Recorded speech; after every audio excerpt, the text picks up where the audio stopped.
진퇴양난이라는 말이 있습니다. 앞으로 나아가지도 못하고 뒤로 물러설 수도 없는 상태. 다시 말씀드려서 이러지 못하고 저러지도 못하는 매우 곤란한 상태를 말할 때 쓰는 표현입니다. 제가 이 시간에 진퇴양난에 대해서 먼저 말씀을 드린 이유는 우리도 인생을 살다가 보면 진퇴양난의 경우를 만날 때가 있기 때문입니다. 물론 이것은 성경시대도 마찬가지입니다. 실제로 성경에 보시면 진퇴양난의 상황을 많은 곳에서 표현하는데 그 대표적인 본문이 오늘 우리가 읽은 이 본문에 기록되어 있습니다. 홍해 바다에서의 진퇴양난 사건입니다. 여러분도 아시죠? 하나님은 모세를 통하여 이스라엘 백성들을 구원해 주셨고 출애굽, 애굽에서 나오도록 만들어 주셨습니다. 이제 이스라엘 백성들은 애굽을 떠나 담대히 어디를 향해서 가냐면 시내산을 향해서 가는 겁니다. 왜냐하면 1차 목적지가 시내산입니다. 이스라엘 백성들을 구원하신 하나님은 시내산을 1차 목적지로 정하시고 거기로 불러내신 겁니다. 왜냐하면 거기서 율법을 전해주시고 그리고 하나님의 백성으로 조직화한 다음에 이제 가나안 땅을 향해서 가게 만드시기 위해서 1차 목적지는 시내산, 2차 목적지는 가나안 땅이 되는 것입니다. 자, 그 부분에 대해서 이렇게 말씀합니다. 출애굽기 3장 12절에 보시면요. 출애굽기 3장 12절에 내가 그 백성을 애굽에서 인도하여 낸 후에 너희가 이 산에서 하나님을 섬기리니 이것이 내가 너를 보낸 증거니라. 여기서 이 산에서 하나님을 예배한다고 했을 때 이 산이 바로 호렙산 혹은 시내산이라고 하는 겁니다. 그러니까 시내산, 호렙산은 섞어서 사용해요. 자, 보십시오. 이스라엘 백성들이 애굽을 나오게 된 것은 누가 보아도 하나님의 역사로 된 거죠. 하나님께서 모세를 통해 10가지 재앙을 일으키셨고 애굽왕 바로가 드디어 항복을 하고 이스라엘 백성들을 놓아준 것입니다. 그리고 그때부터 하나님은 출애굽하는 순간부터 구름 기둥을 보내시고요, 불 기둥을 보내셨어요. 자, 출애굽기 13장 22절은 앞에 장이니까, 앞에 장 끝절이니까, 자, 찾아서 앞에 장 13장 22절 같이 읽겠습니다. 낮에는 구름 기둥, 밤에는 불 기둥이 백성 앞에서 떠나지 아니하니라. 아멘. 자, 이 부분에 있어서 생각해 보시기 바랍니다. 지금 말씀드린 바와 같이 이스라엘 백성들은 철저하게 하나님의 은혜 가운데 하나님 말씀에 순종하여 지금 출애굽한 거죠. 지금 하나님의 말씀을 따라 시내산을 향해 움직여가고 있는 것입니다. 그런데 본문에 보시면 이스라엘 백성들은 뜻하지 않는 시간에 뜻하지 않는 난관을 만나게 됩니다. 하나님 말씀대로 순종해 가고 있는 상황에서 당하는 환난입니다. 그러니까 지금 우리 식으로 말하면 이런 거예요. 이제 정신 차리고 예수님을 믿고 제대로 말씀 따라 한번 살아보려고, 신앙생활 제대로 한번 해보려고 하니까 갑자기 어려움이 와요. 환난이 와요. 고통이 와버려요. 자, 본문에 보세요. 2절에 보시면 이들이 이제 어디에다 진쳤냐면 바알스본이라는 그곳에, 바알스본 맞은편 바닷가에다가 장막을 쳤다고 했습니다. 그러니까 홍해가에다가 이제 장막을 친 겁니다. 그런데 뒤를 보니까 애굽의 그 바로 왕의 군대가 자기들을 추격해 오는 거예요. 병거 600대면요, 지금으로 말하면 탱크 600대 밀고 들어오는 거예요. 얼마나 무섭겠습니까? 근데 왜 밀고 들어왔느냐면 갑자기 바로 왕의 마음이 바뀌어버렸어요. 자, 5절을 우리 한번 같이 읽을까요? 5절 말씀 같이 읽습니다. 그 백성이 도망한 사실이 애굽 왕에게 알려짐에 바로와 그의 신하들이 그 백성에 대하여 마음이 변하여 이르되 우리가 어찌 이같이 하여 이스라엘을 우리 섬김에서 놓아 보내었는가 하고. 아멘. 애굽 왕 바로는 이스라엘 백성들을 놓아준 걸 갑자기 후회하게 돼요. 그 신하들도 마찬가지고. 우리가 정신이 나갔었나 보다. 빨리 가서 다시 잡아와. 그래서 추격해 오는 거예요, 지금. 그런데 상황이 어떻게 됐습니까? 앞에는 홍해 바다가 가로막고 있고 뒤에는 애국 군대가 지금 추격해서 거리를 좁혀오고 있습니다. 그래서 진퇴양난이죠. 어떤 분은 좌우로 흩어지면 안 되냐고, 좌우로 도망가면. 도망갈 데도 없고요. 거기 다 무슨 절벽 같은 뭐 이런 곳이 도망갈 수도 없고, 설령 평야라에도 말 타고 쫓아오는 군대를 어떻게 도망갈 겁니까? 죽은 목숨이나 마찬가지고 도간에 든 쥐나 마찬가지죠. 정말로 진퇴양난에 빠지게 된 것입니다. 자, 이제 여기서 살펴볼 것은 그때 진퇴양난에 놓이게 된 이스라엘 백성들이 어떠한 태도를 가졌느냐, 그 어려움을 당했을 때, 하나님의 백성이 어려움을 당했을 때 어떠한 태도를 보여줬느냐, 그게 중요한데요. 자, 10절에 보세요. 이스라엘 자손이 심히 두려워했다 그랬죠. 당연한 거죠. 사람은 갑자기 어려움을 당하면 두려워해요. 무서움이 생긴다고요. 자, 그런데 그 다음에 하는 일이 뭐예요? 모세를 향해서 원망과 불평을 해요. 남 탓하는 거예요. 사람은 두려움이 생기잖아요. 그럼 남 탓하기 쉽고 원망하기 쉽고 불평하기 쉬워요. 그게 일반 사람들이 하는 거예요. 자, 11절을 우리 한번 같이 읽겠습니다. 11절 말씀 같이 읽습니다. 그들이 또 모세에게 이르되 애굽에 매장지가 없어서 당신이 우리를 이끌어내어 이 광야에서 죽게 하느냐? 어찌하여 당신이 우리를 애굽에서 이끌어내어 우리에게 이같이 하느냐? 아멘. 이스라엘 백성들은 큰 난관 속에서 무서워했고 두려워했고 그 두려움이 변하여서 찬양이 되고 기도가 되면 얼마나 좋아요. 그 두려움이 변하여 찬양되고 기도가 되면 좋을 텐데 원망과 불평이 돼요. 모세를 원망했다는 말은 결국 모세를 이끄신 하나님을 원망했다는 거예요. 왜냐하면 지금 모세 마음대로 여기를 이끌고 온 게 아니에요. 하나님의 인도하심 따라 와서 보니까 홍해바다 앞에 있었던 거예요. 여러분, 이제 결론의 말씀을 먼저 드립니다. 하나님 말씀인 성경은요, 진퇴양난에서 보여준 이스라엘 백성들의 그 반응이 완전히 잘못되었다는 걸 보여주는 거고요. 그걸 왜 오늘날 기록해서 우리에게 보여주시는 거냐면 우리로 하여금 타산지석 삼게 하기 위해서요. 우리가 그렇게 하면 안 된다는 것을 보여주기 위해서 이 말씀을 기록하게 하신 것입니다. 그러니까 무슨 말씀인가 하면 혹시라도 이 중에 어려운 문제를 인해서 진퇴양난 가운데 혹시 계신 분이 있다면 이분들은 이 말씀을 기억하시고 두렵다고 해서 그것으로 원망하고 불평하고 걱정하고 남 탓하고 그래서는 안 된다는 것입니다. 그런 태도를 바꾸셔야 된다는 거죠. 심지어 하나님을 원망하고 하나님께 신앙생활 좀 잘 좀 해보려고 그랬는데 어떻게 이러실 수 있습니까? 이런 식으로 반항을 해서는 안 된다는 것입니다. 사실요, 사람이요, 양심이 좀 있잖아요? 그럼 내가 어떤 죄를 졌어요. 죄를 짓는데 한 대 딱 얻어맞아서 고난이 왔어요. 그럼 양심이 있으면요, 사람들은 이렇게 생각해요. 아유, 역시 내가 참 그 죄 졌더니 이렇게 얻어맞네. 아유, 나는 얻어맞아도 싸. 이렇게 하기가 쉬워요. 양심이 있으면. 그런데 언제가 힘든 거냐면 시험 들 때는 내가 잘하려고 하는데 하나님 잘 섬기려고 했는데 갑자기 시련이 와요. 어려움이 와요. 그럼 그때는요, 이게 견디기가 힘들어요. 당장 하나님이 안 계신 거 아니야부터 생각되고요. 계시면 왜 이러시지 나한테? 아니 내가 뭐 잘못한 것도 없는데 오히려 잘해보려고 했는데 왜 이래? 이런 식으로 나오기가 쉽거든요. 지금 이스라엘 백성들이 그거예요. 아니 하나님 말씀 따라서 왔는데 우리가 지금 딴 길로 간 것도 아니고 하나님이 인도하신 길로 왔는데 왜 앞에는 바다가 있고 뒤에서는 애국 군대가 우리를 죽이려고 따라오지? 이런 생각이 다 드는 거예요. 그러면 시험 드는 거예요. 원망하는 거고요. 남 탓하게 되고 하나님 탓하게 되고 그렇게 되는 것입니다. 그런데 문제는 뭔지 아세요? 그렇게 하면 답이 안 나온다는 겁니다. 거기에는 답이 없대요. 하나님의 사람들은 원망하고 불평하고 두려워하고 무서워하고 남 탓하고 있으면 아무 해결책도 하나님은 주시지 않는다는 것입니다. 왜냐하면 하나님께서 그렇게 하도록 내버려 두지 않으시니까요. 자, 그러면 하나님의 자녀들은 인생의 홍해를 만났을 때, 이 진퇴양난의 상황을 만났을 때 우리는 어떻게 해야 될까요? 제가 몇 가지 방법을 알려드릴 테니까 그 방법들 한번 순종해보고 실천 한번 해보세요. 정말로. 그러면 경험할 겁니다. 놀라운 역사를. 자, 그러면 여기서 제가 말씀드리는 이 방법은요, 제가 만들어내는 건 아니고요, 저도 보고 은혜 받고 실천해봤던 거예요.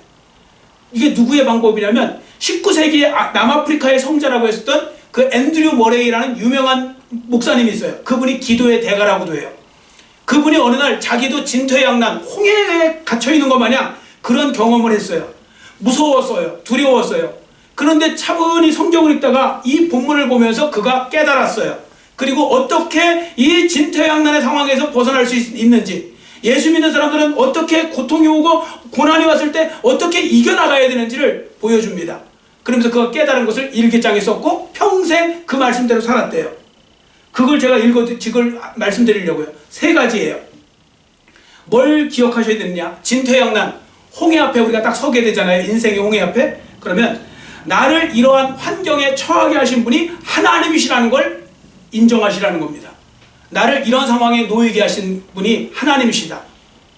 다시 말씀드려서 나를 이렇게 답답한 상황, 큰 위기 속에 놓아두신 분이 다름 아닌 하나님이시라는 것, 그걸 인정하라는 것입니다. 물론 여기서 한 가지 말씀드리고 갈게요. 혼동하시면 안 될까 봐 말씀드리는 거예요. 여러분, 죄를 짓고서 하는 거 말하는 거 아니에요. 그러니까 여러분들이 평상시에 잘 살아가고 있는데 갑자기 어려움이 와요. 나 하나님 말씀대로 살려고 하는데 어려움이 와고 고난이 와요. 이때 말하는 거예요. 여러분, 죄를 졌는데 환난 고난 오잖아요? 그러면 이런 식으로 하면 답 안 나오고요. 회개하시고 바꾸시고 내려놓으시고 이렇게 정리하셔야 돼요. 그건 그 죄악을 정리하지 않으면 계속 어려움이 와요. 그 얘기하는 게 아니고 지금 이스라엘 백성들이 죄진 게 아니잖아요. 그냥 하나님 말씀 신쪽에서 왔는데 홍해 바다가 있고 뒤에서 애국 군대가 추격해 오는 거예요. 이런 상황을 말씀드리는 거니까 이거 혼동하시면 안 됩니다. 자, 그러니까 그런 상황에서 나를 이런 환경에 처하게 하신 분은 하나님이라는 것을 인정하시라, 그 말씀입니다. 앤드류 머레이 목사님은 그 사실을 조금도 의심하지 않았다고 합니다. 그러므로 이걸 아셔야 돼요. 오직 하나님만 아시는 어떠한 이유 때문에 지금 내가 곤경에 처해 있다. 하나님만 아시는 어떠한 이유 때문에. 여러분, 신앙인이 이 확신을 가지고 사는 것과 이 확신이 없잖아요. 없는 거라면 천지 차이가 나요. 왜 그런가 하면 이 확신이 없잖아요. 그러면 나는 신앙인이랄지라도 원망과 불평하고 투덜거릴 수밖에 없어요. 자신을 향해서도 맨날 이럴거려요. 아유, 나는 정말 재수없다. 나는 정말 불행하기도 하지. 나는 왜 이렇게 재수가 없는 걸까? 이런 식으로 생각한다는 거예요. 믿음이 없으면. 그래, 나는 참 불행한 사람이다. 이런 자학하는 소리만 많이 한다는 거죠. 여러분 기억하시기 바랍니다. 하나님의 자녀들인 여러분에게 하나님이 그렇게 무관심한 분이 아니세요. 여러분과 저를 구원하시기 위해서 당신의 독생자 예수 그리스도를 우리를 위해서 십자가에 내어놓으신 분이 하나님이십니다. 그 하나님이 여러분들에게 무관심하실까요? 아닙니다. 그건 당연히 아니겠죠. 그러니까 만일 내게 어떤 어려운 문제가 생겼거나 홍해 사건과 같은 힘든 일을 당할 때 거기에는 하나님이 허락하신 어떠한 이유가 있을 거라는 걸, 그걸 여러분들이 인정하고 믿는 것이 중요하다는 것입니다. 내가 모른다고 해서 하나님의 뜻이 없다고 생각하시면 안 되는 겁니다. 내가 모른다고 해서 하나님의 뜻이 없다는 식으로 말해서는 안 됩니다. 하나님의 자녀들에게 일어나는 일에 우연은 있을까요? 없을까요? 없다는 겁니다. 하나님의 자녀들에게는 우연은 없습니다. 이런 면에서 제임스 패커 목사님이 했던 그 유명한 말씀이 있어요. 한번 저를 따라해 주시기 바랍니다. 우리가 가는 길을 우리가 가는 길을 모르지만 하나님은 자신이 가는 길을 아신다. 아멘. 여러분, 우리가 인생길 걸어가지만 알고 걸어가세요? 다 모르시잖아요. 저도 몰라요. 내일 일은 난 몰라요. 하루하루 살아요. 우리 이렇게 찬양하잖아요. 모른다니까요, 우리는. 근데 여러분, 내가 모른다고 하나님도 모르시는 게 아니에요. 하나님은 여러분과 저의 길을 아세요. 그렇기 때문에 그 믿음을 갖고 살아가는 것이 중요합니다. 내가 모르는 것이지 하나님이 모르시는 것이 아님을 아셔야 됩니다. 그러니까 신앙인들은 위기나 역경을 만났을 때 여기 세상 사람들하고 똑같이 반응하시면 안 돼요. 세상 사람들은 앞에 말씀드린 대로 이렇게 말하는 거죠. 아, 내가 재수 없어서, 내가 불행해서, 뭐 이런 식으로 생각할 수 있어요. 그래서 내가 이 불행한 일을 당하지. 그런데 신앙인들은 철저히 하나님의 관점에서 쳐다볼 수 있어야 돼요. 내게 있는 고난과 역경을 하나님의 시각으로 쳐다볼 수 있는 마음이 있어야 됩니다. 자, 그런 면에서 A.W. 토저 박사라고 있습니다. 왜 예수원의 대천덕 신부 있죠? 예수원. 그분의 할아버지가 바로 그 유명한 A.W. 토저 박사인데 그분이 이렇게 말했습니다. 한번 잘 들어보세요. 조금 길어요. 그러니까 잘 들어보세요. 하나님의 자녀들에게 우연이란 있을 수 없습니다. 하나님의 자녀들은 다만 이미 약속된 길을 걸어가고 있을 뿐입니다. 때로 생각지 않은 일이 돌발적으로 생기거나 불행처럼 보이는 일이 신앙인의 앞길을 막을 수도 있습니다. 그러나 분명한 것은 불행이라는 것도 사실은 겉으로 보기에 불행으로 보일 뿐이지 실상은 불행이 아니라는 것입니다. 다만 우리가 하나님의 감추어진 섭리의 비밀스러운 그 참뜻을 읽어내지 못하기 때문에 그것을 불행이라고 여기는 것뿐입니다. 내가 몰라서 불행이라고 하는 것이지 다 알고 보면 불행이 아니라는 것입니다. 여러분께서도 이 말씀에 동의하신다면 이제부터 어려운 일을 당할 때 이 모든 것을 허락하시는 분은 하나님이시다. 하나님이 나의 모든 환경과 상황을 알고 계시다. 이 사실을 먼저 기억하시기를 축원합니다. 여러분들이 지금 있는 그 상황을 다 아신다고요. 하나님이 여러분의 형편과 처지를 다 알고 계신다고요. 그 하나님을 인정하는 것이 중요하고, 두 번째, 진퇴양난에 있을 때 하나님은 나를 이 모든 상황에서 사랑으로 지켜주실 것을 믿으라는 겁니다. 사랑으로 지켜주신다는 것. 사람이 어려운 일을 당하게 되면 제일 먼저 쉽게 드는 생각이 있어요. 이런 거예요. 세상에 나 혼자만 내동댕이 쳐진 거, 세상에 나 혼자인 거. 사람이 그렇게 막 극단적인 생각을 하고 하는 이유가 뭔지 아세요? 나 혼자라는 생각, 나만 이런 어려움을 당한다고 생각, 아무도 나를 챙겨주는 사람이 없다고 생각할 때 사람들은요 그렇게 힘들어해요. 한 명이라도 진심으로 챙겨주고 말 따뜻하게 해주잖아요. 사람들은 극단적인 생각을 안 해요. 그런데 예수 믿는 사람들은 결코 혼자라는 생각을 하시면 됩니까? 안 됩니까? 안 된다는 거예요. 왜냐면 혼자 있고 싶어도 혼자 있을 수 없는 사람들이 예수 믿는 사람들이에요. 여러분 혼자 있고 싶어서 아무리 무인도로 도망가 보십시오. 거기에도 하나님은 계실 줄 믿습니다. 하나님은 여러분과 함께 하세요. 그렇기 때문에 혼자가 아닌 거예요. 예수 믿는 사람들은 혼자 있을 수가 없는 겁니다. 그래서 여러분은 하나님의 자녀이고 하나님의 보호하심 속에 있는 분이라는 것을 아셔야 됩니다. 성경의 메시지 중에 하나가 뭔지 아세요? 하나님이 우리를 보호하신다, 지켜주신다. 그 말씀을 계속 강조하고 있죠. 그러니까 혹시라도 내가 어떤 환난 가운데 있다고 해서 나는 버림받았다는 생각을 하시면 안 됩니다. 내 입장에서 보면 그것이 환난이고 고통일 수 있지만 하나님 편에서 그것은 우리를 성숙시키기 위한 훈련이요 연단의 시간일 수 있는 것입니다. 그러기에 하나님께서는 여러분이 감당할 만큼 시험당함을 허락하시는 것입니다. 왜냐하면 하나님께서 우리에게 고난을 주시고 고난을 허락하시잖아요. 그거 허락하시는 이유는 우리를 멸망시키려고 하는 게 아니에요. 여러분 멸망시키려고 하시면 하나님은 우리가 감당할 수 없는 시험을 주시겠죠. 그래야 무너지니까. 근데 하나님은 감당할 만큼만 주신대요. 왜냐하면 우리를 훈련시키고 연단시켜서 더 강력한, 더 강한 그리스도인으로 만드시려고 그러시는 거니까요. 더 성숙한 사람으로 세우시고 그리고 고난과 연단을 통해서요 우리를 지혜롭게 하세요. 그 사람이 고난을 당해본 사람들이 지혜로워요. 그리고 어떤 그 역경을 겪으면서 지혜로워지는 거예요. 자, 그 말씀을 읽어볼까요? 앞에 보시고 고린도전서 10장 13절 같이 읽습니다. 사람이 감당할 시험 밖에는 너희가 당한 것이 없나니 오직 하나님은 믿부사 너희가 감당하지 못할 시험 당함을 허락하지 아니하시고 시험 당할 즈음에 또한 피할 길을 내사 너희로 능히 감당하게 하시느니라. 아멘. 감당할 시험만 주신다는 거 요거만 믿어도 돼요. 자, 여러분 이 말씀을 잘 기억하시는 게 되게 중요합니다. 한번 예를 들어 볼게요. 운동선수로 올림픽에서 금메달 따고 하는 운동선수들 있잖아요. 뭐 승리하고 우승하고 뭐 그런 사람들 중에 이런 공통점이 있어요. 그냥 과격하게 말하는 거예요. 자기가 그 그러니까 우승할 때까지 금메달 딸 때까지 그 코치나 감독을 수백 번 죽였다는 거예요. 마음으로. 정말 죽이고 싶어갖고 정말 미치겠더라는 거예요. 막 견딜 수가 없더라는 거예요. 이건 학대를 하는 거지. 이게 훈련시키는 거예요, 나를. 이게 고통이지. 이게 뭐야, 이거 지금 나 미워하나? 뭐 이렇게 한다는 거예요. 운동선수들이. 그리고서 어느 날 보니까 금메달 따고 있는 거예요. 그리고 어느 날 보니까 우승했어요. 그때 깨닫는데요. 아, 이렇게 하시려고 나로 하여금 이기게 하기 위해서 그 모든 시련과 고난을 주셨고 그 강한 훈련을 시키셨구나. 여러분 감독과 코치가 하는 일은 하나만 잘하면 돼요. 뭔지 아세요? 잘 지켜보는 거예요. 잘 지켜보고 그 사람에게 어떤 훈련이 필요한지, 특히 어느 정도의 강도를 훈련해야지 가장 효과적으로 실력이 늘을 건지, 그걸 하는 게 감독과 그 어떻게 보면 코치의 그런 일이거든요. 아니 감독과 코치가 대신 띄워준다고 본인한테 무슨 도움이 됩니까? 아무 도움도 안 돼요. 어차피 뛰는 건, 극복하는 건 자기가 해야 돼요. 그걸 하게 조절해 주는 거예요. 그런데 인간은 연약하다 보니 잘못 판단해갖고 너무 무리하게 해갖고 문제를 생기게 만들 수 있어요. 감독이나 코치가. 그러나 우리 하나님은 정확하게 우리가 감당할 만큼 아신다는 거죠. 실수가 없으시다는 거죠. 자, 그러니까 여러분 큰 시련을 겪고 고난 가운데 있는 분들이 이렇게 말하면 안 돼요. 나는 이 시련을 견딜 수 없어요. 아니면 이렇게 말씀하시면 돼요.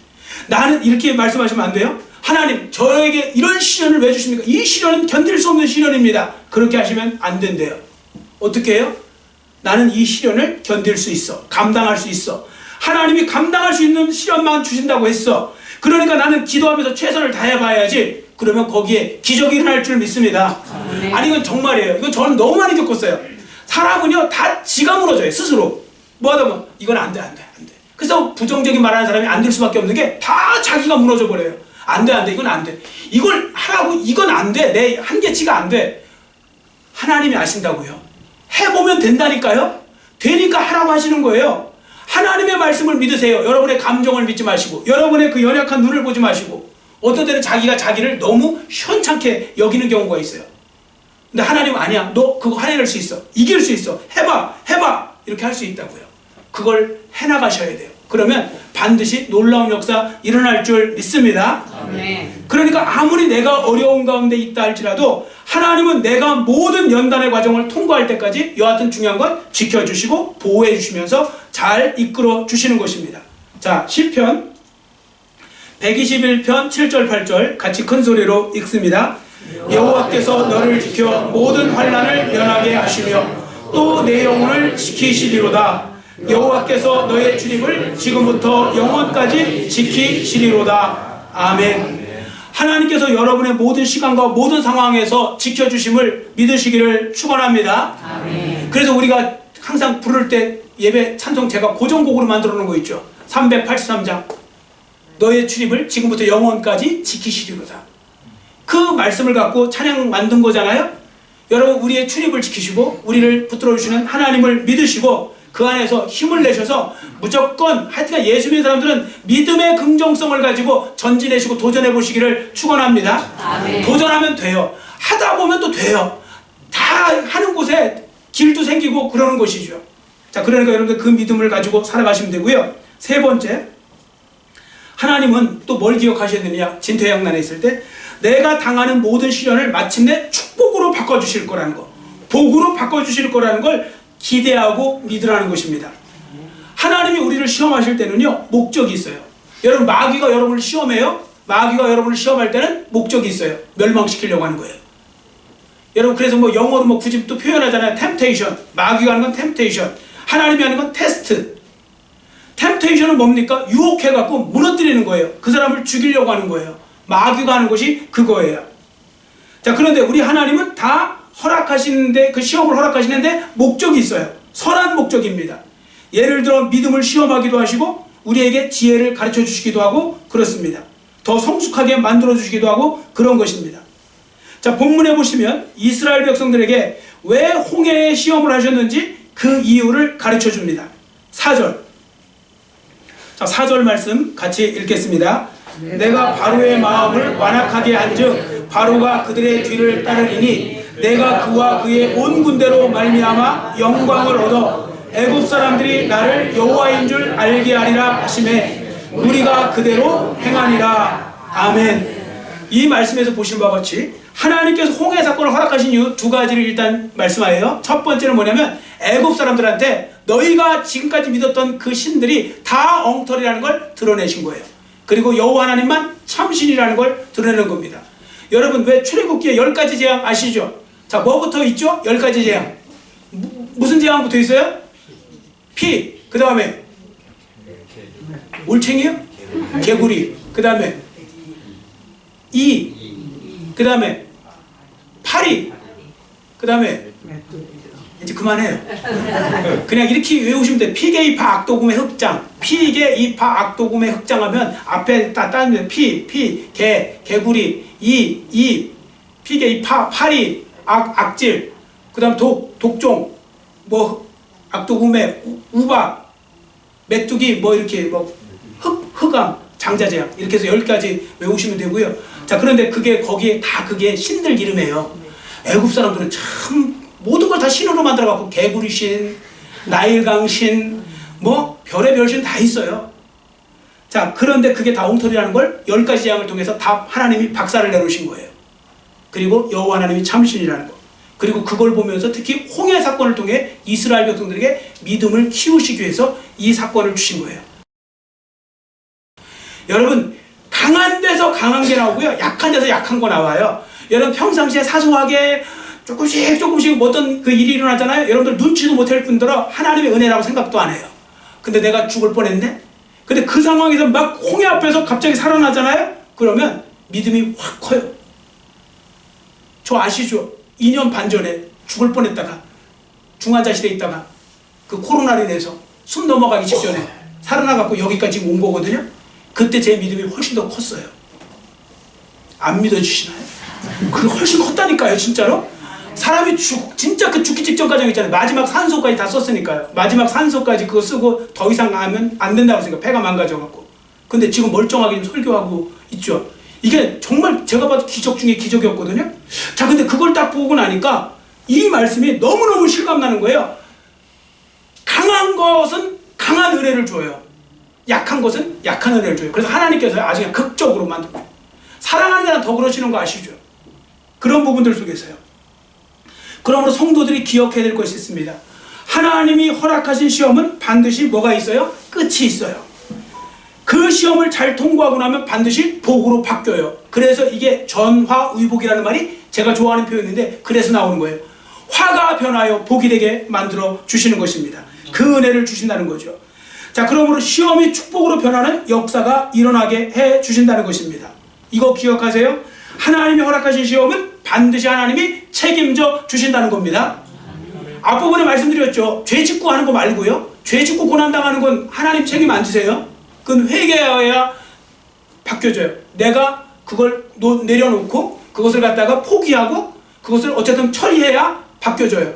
그런데 하나님 말씀대로 순종하다 오는 시험은요, 하나님 믿고 믿음으로 가면 하나님이 반드시 책임져서 어떻게 인도해 주시고 결과적으로 복이 되게 만들어 주신다는 것입니다. 자, 그러므로 성도들은 이렇게 하나님 말씀대로 순종하는데 갑자기 어려움이 오고 환난이 오고 고난이 오잖아요. 그때 두 가지만 기억하시면 돼요. 먼저 소극적으로 뭘 하지 말아야 돼요? 원망과 불평하지 않고 그 시간을 보내셔야 돼요. 가능하면 원망과 불평 너무 많이 하지 마세요. 원망과 불평 너무 많이 하지 마시라고요. 물론 제일 좋은 건 안 하면 좋아요. 근데 여러분 갑자기 어려운 일이 확 닥쳤어요. 원망 불평 하나도 안 나오실 분만 한번 아멘 해보세요. 계시네요. 그래도 와, 놀랍다. 예. 보통은 못 하시거든요, 그거. 그냥 일단 원망 나오는데 이제 어떤 사람은 계속 그것만 하고 있다가 어떤 사람은 정신 차리고 참 내가 지금 원망하고 불평하면 안 되지 이러면서 기도로 전환되기도 하고 그러잖아요.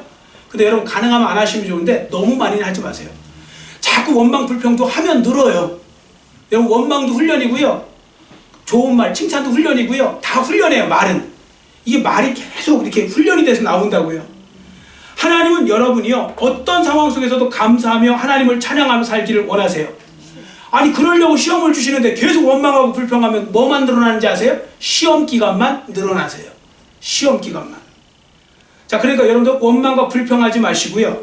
두 번째, 적극적으로 하셔야 될 건 뭐냐면 너무 두려워하거나 걱정하지 말고 믿고 기도하며 살아가셔야 돼요. 믿고 기도하셔야 돼요. 그러니까 소극적으로는 원망과 뭐 하지 말아요? 불평하지 말고 적극적으로는 기도하면서 사셔야 됩니다. 존 라이스 목사님이라는 분이 있는데 그분이 이런 말을 하셨어요.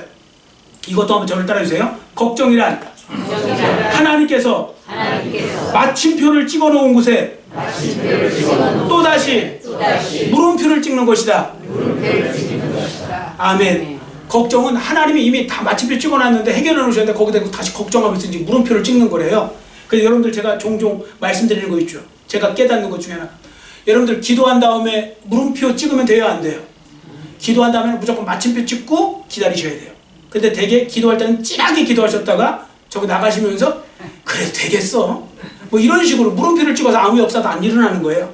여러분 기도하기 전도 중요하지만 기도 시간도 중요하지만 기도한 후도 더 중요한 거예요. 믿음으로 기다리는 거. 하나님 앞에 걱정을 다 내려놓으시고 믿고 기도하며 살아가시면 되는 것입니다. 그러니까 지금 내가 어떤 시련을 당하고 있다면 이 시련이 나를 멸망으로 인도하는 것이 아니라 내가 알지 못하는 어떠한 이유로 인하여, 즉 하나님만 하시는 어떠한 이유로 인하여 하나님께서 나에게 시련을 허락하시는 거고 믿음으로 감사하고 기도하고 인내하며 참고 가다 보면 반드시 좋은 날이 온다. 이게 믿어져야 돼요. 세상 사람들은 그냥 하면 된다 해갖고 막 긍정적으로 이야기하지만 우리는 근거를 갖고 이야기하는 거예요. 하나님이 그걸 다 지켜보시고 관리하시니까요. 그래서 이 믿음을 가지고 살아가는 것이 중요한 것입니다. 그래서 하나님이 허락하시는 시련은요, 하나님이 허락하시는 고난은 축복을 주시기 위한 전 단계로서의 시련이라는 것을 아셔야 됩니다. 그러니까 하나님이 허락하시는 고난은 나를 더욱 연단하여 하나님의 사람다운 사람으로 만들어가는 과정 속에서 주어지기도 하고 그러는 것입니다. 그러므로 때가 이르면 하나님은 반드시 나를 시험에서 건져주실 것이라는 것, 그걸 믿는 것이 중요합니다. 물론 언제 어떤 방법으로 건져주실지는 몰라요. 우리는 몰라요. 하나님이 다 가르쳐주시면 좋을 텐데 안 가르쳐주세요. 그리고 하나님 뭐라고 하는지 아세요? 성경에도 보시면 제자들이 좀 가르쳐주세요 가르쳐주세요 하면 자꾸 예수님 이상한 소리 하시는 거 아세요? 뭐라고 하시냐면 이렇게 말씀하세요. 그냥 믿어라, 믿어라, 믿으라만 말씀하세요. 참 신기하죠. 한번 여러분들 복음서를 읽어보세요. 뭔가 이렇게 문답이 제대로 안 맞을 때가 있어요. 그게 왜 그러냐면 우리 수준으로 생각해서 그래요. 다 말하면 하나님은 딱, 예수님은 딱 한 말씀만 하세요. 그냥 믿어, 믿고 기다려, 의심하지 말고 때가 되면 내가 알아서 할게. 너무 다 몰라도 돼요.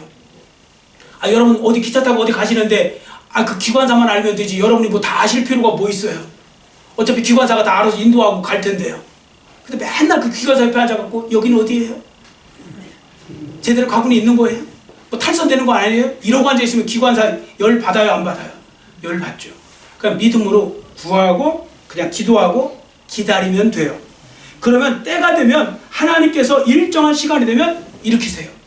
근데 왜 기다리는 걸 인내함으로 기다리라고 했냐면 하나님의 시간하고 우리의 시간이 달라요. 여러분 그래서 God's 타이밍이 그러죠. 하나님의 타이밍이 우리랑 달라요. 그러니까 보폭이 달라요. 아니 3살짜리 애랑 어른하고 보폭이 다르잖아요. 그러니까 3살짜리 애가 보면 여러분도 혹시 어렸을 때 본 거 다 커 보이지 않아요? 뭔가 산도 봐도 엄청 커 보이고 건물 봐도 엄청 커 보이는데 지금 보면 안 커 보이는 거 있죠. 보폭이 달라요. 시간 개념이 달라요. 그렇기 때문에 하나님은 인내하라고, 성경은 그러면서 어떻게 해요? 믿음으로 인내하라고 말씀하고 있는 것입니다. 자, 그리고 잘 보세요. 그렇게 하면 때가 되면 일으켜주시고 해결해 주시잖아요. 자, 본문에 나오는 출애굽 백성들 보세요. 이 사람들 나중에 얼마나 민망했겠어요. 막 하나님 원망하고 모세 욕하고 막 그랬는데, 그리고 우린 죽었다 했는데, 우린 죽을 거라고 했는데 하나님이 홍해를 가르칠 줄 누가 알았냐고요. 아니 앞에 홍해가 갈라지네. 그러니까 여러분 인간의 생각으로 하지 마세요. 너무 인간적인 생각하지 말고 기도로 하세요. 나라가 걱정되면 그냥 기도하세요. 뭘 하시면 기도하시라고요. 가정에 문제 있으면 기도를 하세요. 홍해도 갈라질 수 있어요. 우리 생각이들 바다가 어떻게 갈라지느냐고. 근데 갈라졌는데 어떻게 해요? 여러분 앞에 맡겼어도 홍해도 가르칠 수 있는 분이 하나님이시니까 그 말씀을 믿고 믿음으로 여러분들 기다리시기를 축원합니다. 아멘. 그 이스라엘 백성들 다 건넌 다음에 얼마나 뻘쭘했겠어요. 우리 속된 말로. 이럴 줄 알았으면 그냥 하나님 감사합니다 찬양하면서 감사함으로 기다릴 걸. 괜히 욕이라는 욕은 다 해놓고 불평원망 다 해놨더니 이렇게 구원받으면 얼마나 민망하겠어요. 우리가 그러한 태도로 가시면 안 돼요. 여러분들도 그럴 때 많죠. 그때 그렇게 인도하셨는데 야 그때 내가 왜 이렇게 두려워하고 무서워했을까.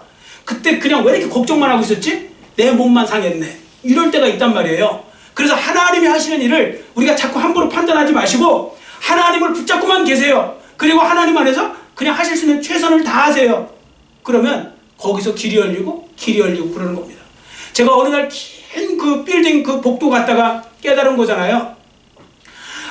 아무리 봐도 저기까지 가면 제가 못 찾겠어요. 저기까지 가면 없는데, 저긴 끝이고 저건 벽인데 뭐가 있다고 저기 왜 여기지? 도대체 제가 찾을 수 있는 건 찾을 수가 없는 거예요. 근데 나중에 가다가 보니까 옆으로 길이 있네요. 복도가. 근데 이쪽에서 보면 보여요 안 보여요? 안 보여요. 우리가 안 보인다니까. 우리가 4차원으로 보는 게 아니기 때문에 안 보인다고요. 우리가 고공에서 보는 것도 아니니까 안 보인다고요. 근데 어느 순간에 가서 보니까 옆에 길이 있고요. 또 가잖아요? 없는 것 같아요. 저 끝에 보면. 가면 있어요. 근데 안 가고 없네. 저기 벽밖에 없네. 우리는 끝났어. 그리고 거기서 주저앉으니까 아무 일도 일어나지 않는 거예요. 예수 믿는 사람들은 믿음으로 전진해야 돼요. 세상 사람들이 하면 된다 이런 식으로 가는 게 아니고 하나님이 이끄신다는 그 믿음을 갖고 전진하면 되는 것입니다. 여러분 모두 전진하시기를 축원합니다. 아멘. 그래서 오늘 3가지를 배웠어요. 자, 우리가 인생의 어려움이나 시련이 찾아올 때 어떻게 해요? 첫 번째, 나를 이런 상황에 처하게 하신 분이 하나님이시라는 것. 두 번째, 주님께서 내가 시험을 잘 통과할 때까지 나를 사랑으로 지켜주신다는 것. 그리고 그 시련이 변하여 반드시 복이 되게 만들어주신다는 것. 이 말씀을 꼭 붙드시고요. 여러분들 평탄할 때든지 어려울 때든지 항상 감사하며 찬양하며 기도하며 살아가시는 여러분 모두가 되시기를 간절히 빌고 원합니다. 아멘. 기도하겠습니다. 사랑의 하나님 아버지 감사합니다.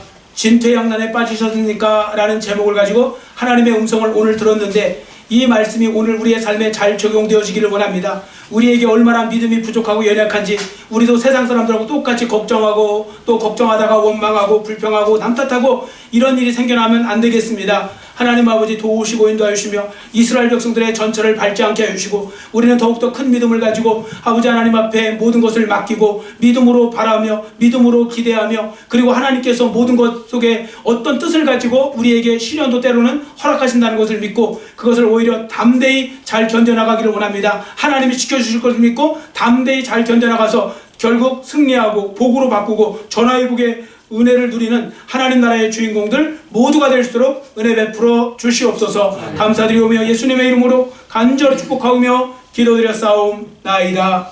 아멘. 우리 543장 가사를 음미하면서 우리 찬양하면서 봉헌합니다. 543장입니다.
자리에서 일어서신 후에 주변에 있는 좋으신 하나님 부르면서 봉헌합니다.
사랑의 하나님 아버지 감사합니다. 이 시간 예배를 드리면서 주님 주신 말씀대로 아버지 다시 한번 우리가 결단하면서 고난과 환난과 진퇴양난의 상황 속에서 우리가 무엇을 행해야 될지 무엇을 또 결단하며 나가야 될지를